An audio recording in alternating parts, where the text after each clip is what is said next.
one of the major arguments used by those who play the apartheid card often protest the colonization of white Jews infiltrating Israel. Funny that those who supposedly go against apartheid make an issue of white Jews.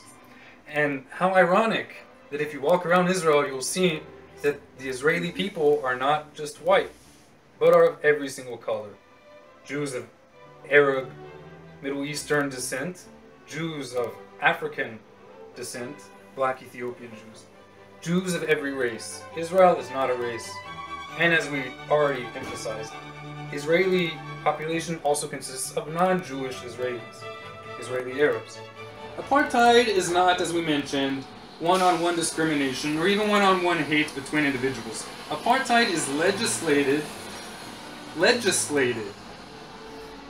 segregation of people based on race and ethnicity. It's true that apartheid exists in the Middle East.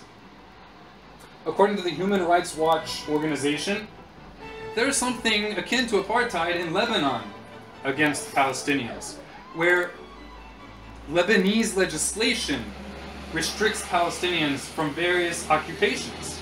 Interesting. Everyone's heard of Israeli apartheid, but how many of you have heard of apartheid against Palestinians in Lebanon?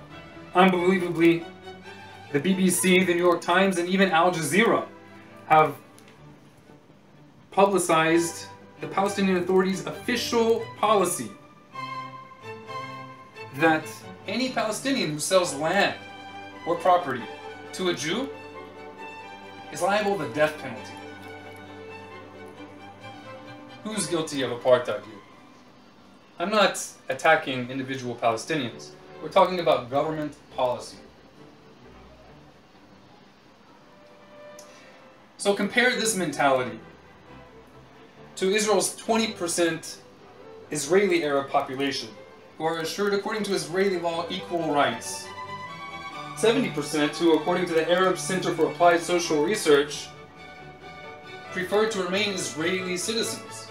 70% of Israeli Arabs, who in the news are usually not distinguished from Palestinians. 70% with Israeli citizenship, full equal rights.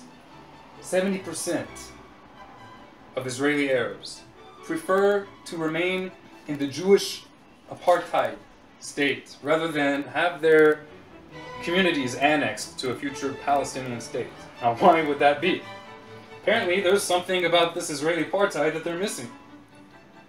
It's no secret, and also frequently publicized in the media, in their speeches, that Palestinian leadership looks forward to a Palestinian state which is Jew-free. And they cry apartheid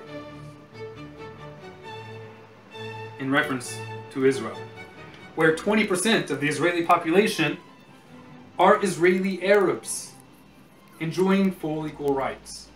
Now, this is a good point to distinguish between Israeli Arabs, or Israeli Palestinians, and non-Israeli Arabs, non-Israeli Palestinians. This is a distinction that the world media rarely distinguishes. This is a distinction that's very important.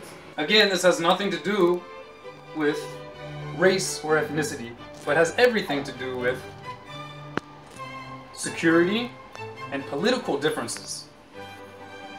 As you see, within the borders of the internationally recognized State of Israel, there are no walls surrounding Arab-Israeli communities. There are no separations between Israeli Arabs and Jewish Israelis.